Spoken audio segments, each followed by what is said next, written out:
শীতকালে লুচির সঙ্গে যদি কড়াইশুঁটির ঘুগনি হয়ে যায় তাহলে জমে যাবে বস।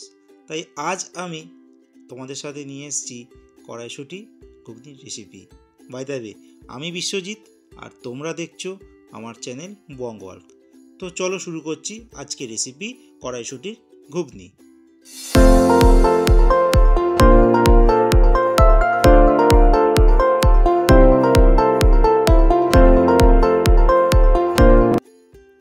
আমি নিয়েছি এখানে 1 কেজি মতো কড়াইশুঁটি, যেটা আমি ছাড়িয়ে রেখেছি। এছাড়াও নিয়েছি 2খানা মাঝারি সাইজের আলু, যেটা আমি কিউব সাইজ করে কেটে রেখেছি। আর নিয়েছি একটা বড় সাইজের টমেটো, সেটাকে আমি কেটে রেখেছি। নিয়েছি ধনেপাতা কুচি, আর নিয়েছি 2 চা চামচ মতো আদা বাটা। কড়াই বসিয়ে তার মধ্যে আমি সর্ষের তেল দেব এবং তেলটি গরম হওয়ার জন্য একটু ওয়েট করব। তারপর এর মধ্যে আমি দিয়ে দেব তেজপাতা আর দেব শুকনো লঙ্কা, যেটি আমি 2 টুকরো করে আমি দিয়ে দেব।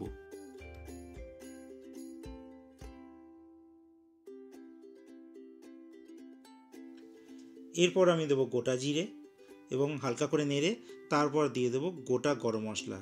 তার মধ্যে আছে এলাচ, লবঙ্গ, দারচিনি। এবার আমি আরেকবার নেড়ে নেব। এরপর আমি এর মধ্যে দিয়ে দেব আলুর টুকরোগুলো। আলুর টুকরো দেওয়ার পর এবং আবার ভালোভাবে আরেকবার নেড়ে নেব। নাড়ার পর দেব আদা বাটা, যেটি আমি 2 টেবিল স্পুনের মতো এর মধ্যে দিয়ে দিচ্ছি।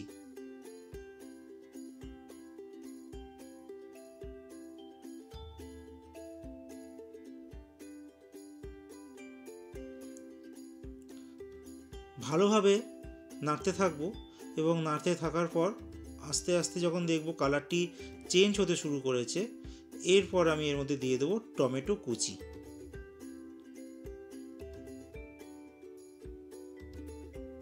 রান্নাটি আপনারা চেষ্টা করবেন মিডিয়াম আঁচে করার, হাই ফ্লেম দেবেন না আর লো ফ্লেমেও কিন্তু দেবেন না।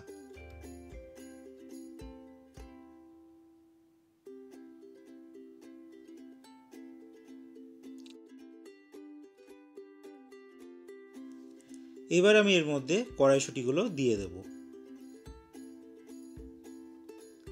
দিয়ে আবারও হালকা হাতে আরও একবার নেড়ে নেব।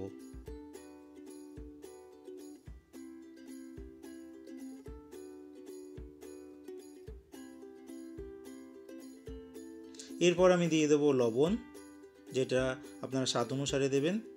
এরপর দেব আমি হলুদ গুঁড়ো, তারপর আমি দেব লঙ্কা গুঁড়ো, তারপর আমি দেব জিরে গুঁড়ো এবং ধনে গুঁড়ো। রান্নাটি ভালোভাবে কষিয়ে নেবেন, কারণ ভালো করে কষানো না হলে তো কাঁচা মশলার একটা গন্ধভাব থেকে যায়, যাতে স্বাদে কিন্তু অনেক ফারাক এসে যায়। তাই চেষ্টা করবেন ভালোভাবে কষিয়ে নেবার। আমার কষানো হয়ে গেছে। এবার আমি এর মধ্যে দিয়ে দেব গরম জল। যে কোনো রান্নায় আপনারা চেষ্টা করবেন গরম জল দেওয়ার, তাতে রান্নার স্বাদ দ্বিগুণ হয়ে যায়। রান্না আমার মোটামুটি হয়ে গেছে। এরপর আমি এর মধ্যে ধনেপাতা কুচি দেব আর নামিয়ে দেবো, কারণ ধনেপাতা কুচি দেওয়ার পর বেশিক্ষণ রাখা যায় না। তো এবার আমার রান্না মোটামুটি আমার কমপ্লিট হয়ে গেছে। আপনারাও বাড়িতে ট্রাই করুন, আশা করছি ভালো লাগবে। যে কোনো নিরামিষ খাবার হোক বা লুচি অথবা রুটি, যে কোনো জিনিস দিয়ে কিন্তু আপনারা এটা খেতে পারেন। তো আজকের মতো ভিডিও এতটুকুই। সবাইকে নমস্কার জানাচ্ছি। Bye bye.